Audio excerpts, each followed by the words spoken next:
Bisa dibilang aku anak yang baik, selalu menuruti kemauan orang tuaku.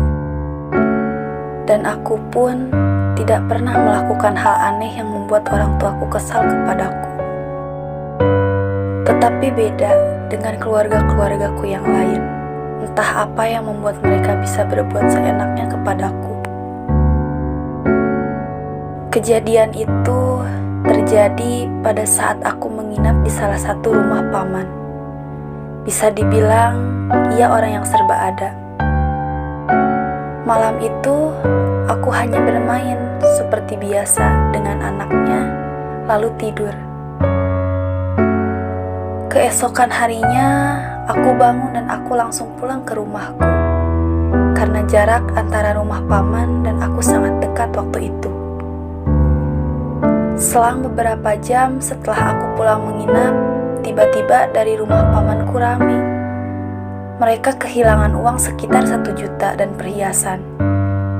Semua orang sudah mencarinya di sekitar rumah, tapi tidak ditemukan, dan dinyatakan bahwa uang dan perhiasan tersebut telah dicuri.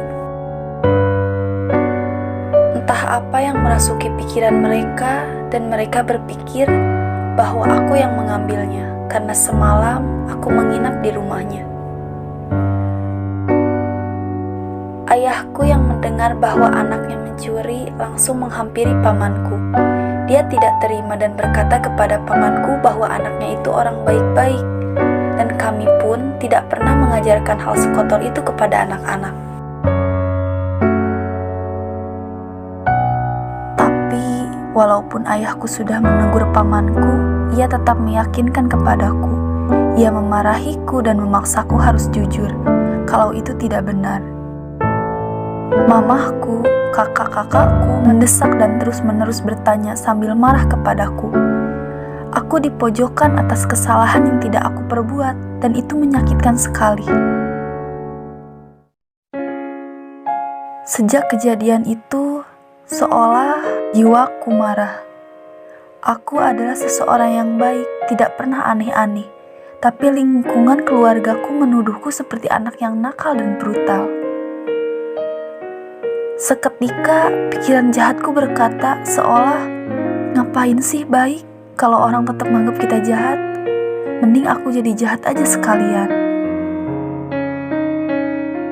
Disinilah diriku yang dulunya baik berubah menjadi brutal.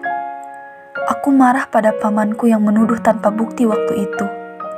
Lalu aku balaskan kemarahanku dengan aku diam-diam kembali ke rumahnya dan mengambil uang di rumahnya.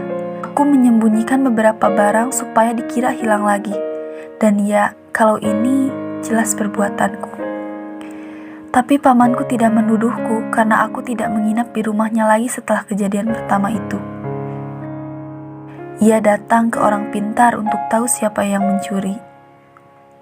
Untungnya, aku mendengar hal itu dan lebih dulu datang ke guruku untuk menutup, agar ketika ia datang ke orang pintar yang dilihat hanya buram, gelap, dan tidak tergambar apa-apa sehingga aku aman dan tidak terlihat di sana.